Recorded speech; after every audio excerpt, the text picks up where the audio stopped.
અમદાવાદના 88 વર્ષના ડૉક્ટરને ડિજિટલ એરેસ્ટ કરી 8 કરોડ પડાવનાર 3 આરોપીઓની પોલીસે અમદાવાદ, ઉત્તર પ્રદેશ અને અમરેલીથી ધરપકડ કરી છે.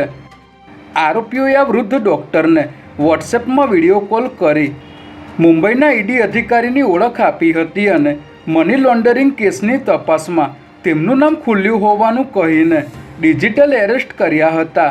જે બાદ આરોપીઓએ વિવિધ બેન્કોમાં કુલ 8 કરોડની રકમ ટ્રાન્સફર કરાવી લીધી હતી. ત્યારે સમગ્ર મામલે અમદાવાદ ક્રાઇમ બ્રાન્ચે તપાસ હાથ ધરી અમદાવાદ, ઉત્તર પ્રદેશ અને અમરેલીથી 3 આરોપીઓને ઝડપી લીધા હતા.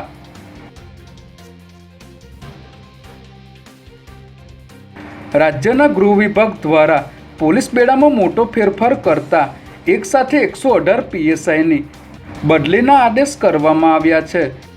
તાજેતરમાં જ ગુજરાત પોલીસમાં 116 આઈપીએસ અધિકારીઓની બદલી અને બઢતી કરવામાં આવી હતી. જે બાદ ગુજરાતમાં નવા જૂનીના એંધાણ વર્તાઈ રહ્યા હતા. ત્યારે હવે ગુજરાત પોલીસ વડા વિકાસ સહાય દ્વારા રાજ્યના 118 બિનહથિયારધારી પોલીસ સબ ઇન્સ્પેક્ટરની બદલીના આદેશ કરવામાં આવતા પોલીસ બેડામાં ખળભળાટ મચી ગયો છે.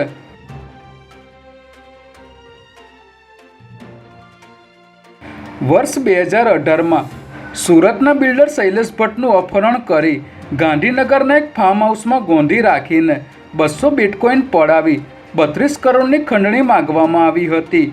જે કેસમાં ગાંધીનગર ક્રાઇમ બ્રાન્ચે પૂર્વ બીજેપી એમએલએ નલિન કોટડિયા, તત્કાલીન અમરેલી જિલ્લા પોલીસ વડા જગદીશ પટેલ, તત્કાલીન અમરેલી એલસીબી પીઆઈ અનંત પટેલ, સીબીઆઈ ઇન્સ્પેક્ટર સુનિલ નાયર, વકીલ કેતન પટેલ તેમજ અન્ય પોલીસ કર્મચારીઓ મળીને 14 લોકોની ધરપકડ કરી હતી. ત્યારે આ કેસ અમદાવાદની સિટી સેશન્સ કોર્ટની એસીબીની સ્પેશિયલ કોર્ટમાં ચાલી જતા આ તમામ આરોપીઓને આજીવન કેદની સજા ફટકારવામાં આવી છે.